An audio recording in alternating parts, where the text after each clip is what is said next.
বন্ধুরা, আমরা আমাদের কলা বাগান দেখতে আসছিলাম যে কলা পাকছে কিনা। এসে দেখি কলা বাদুড়ে খেয়ে ফেলেছে। তার জন্য আমরা কলাগুলো পাড়ার লাগছে।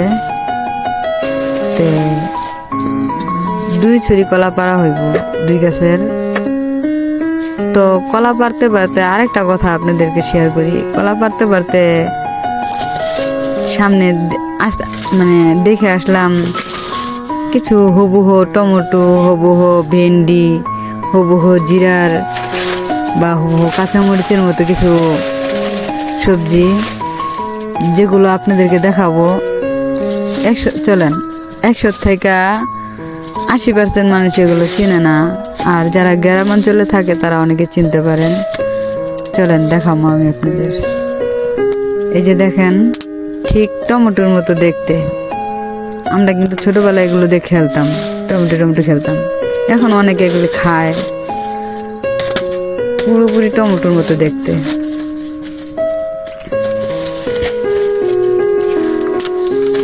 আপনারা কে কে চিনেন কমেন্ট করে জানাইবেন। আর এই যে দেখেন, এগুলো হলো গিয়া আমরা বলি ভেন্ডি, অনেকে ঢেঁড়স বলে। ওগুলোর মতো সেম হুবহু। তার পাশাপাশি দেখেন এগুলো যে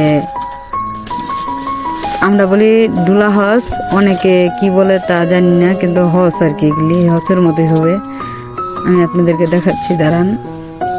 এই যে দেখেন, এগুলো দেখতে দেখতে সামনে আবার আরেকটা জিনিস পড়লো, আপনাদেরকে না দেখিয়ে পারলাম না, তাই দেখাচ্ছি। এগুলো হলো শামুকের বাচ্চা, ছোট ছোট শামুক একসাথে এসে জমা হয়েছে। চাষের জমির যে ক্ষেতের পানি ছাড়ছে, পানির কোনায় পানির ঢালা যেখান দিয়ে আসে সেখানে। চলেন আপনাদেরকে এখন দেখামু যে কাঁচামরিচের মতো একটা ফসল।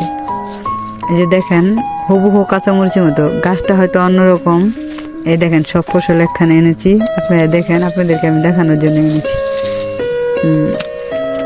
আজ এটুকুই। আসসালামু আলাইকুম। সবাই ভালো থাকবেন, আর আমার চ্যানেলটাকে সাবস্ক্রাইব করবেন, লাইক করবেন, শেয়ার করবেন, আর সবাই আমার জন্য দোয়া করবেন। আসলে আমাদের প্রকৃতিটা খুব সুন্দর, তাই না? আল্লাহর সৃষ্টি সবই